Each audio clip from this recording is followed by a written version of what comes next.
Another day, another basketball stories na naman ang pagkikwentuhan natin. At ngayon nga ay kikilalanin natin ang balitang nagsorry na nga daw si Marcus Smart sa Los Angeles Lakers at ang balitang pag-trade ng Golden State Warriors kay Ja Morant.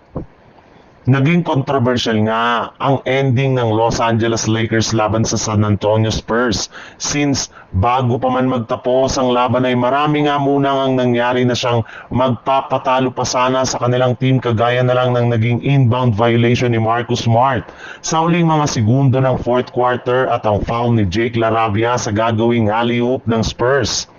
Buti na lang, hindi rin naman nga naipasok ni Julian Champagne ang kanilang free throw na siyang rason bakit hindi na umabot pa sa overtime ang kanilang laban.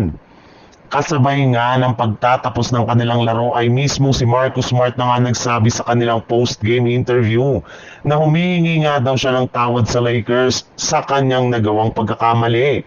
Bilang isang veterano nga daw ay hindi nga talaga katanggap-tanggap ang kanyang nagawa na siyang magpapatalo pa sana sa kanilang team ngayong araw.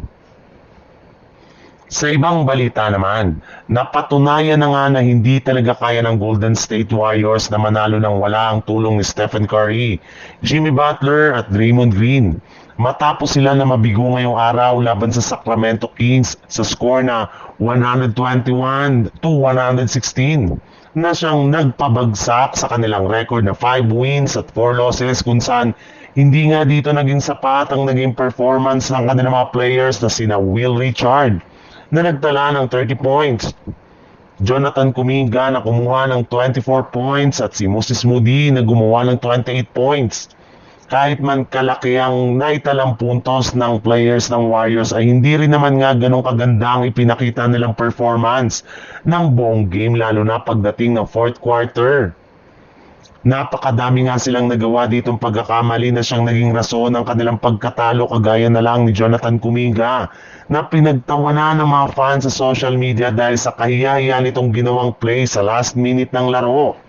Kaya may ilang mga fans na nga ang nagsuggest na posible nga daw na gamitin na lamang nila si Jonathan Kuminga bilang trade asset upang makuha si Ja Morant mula sa Memphis Grizzlies.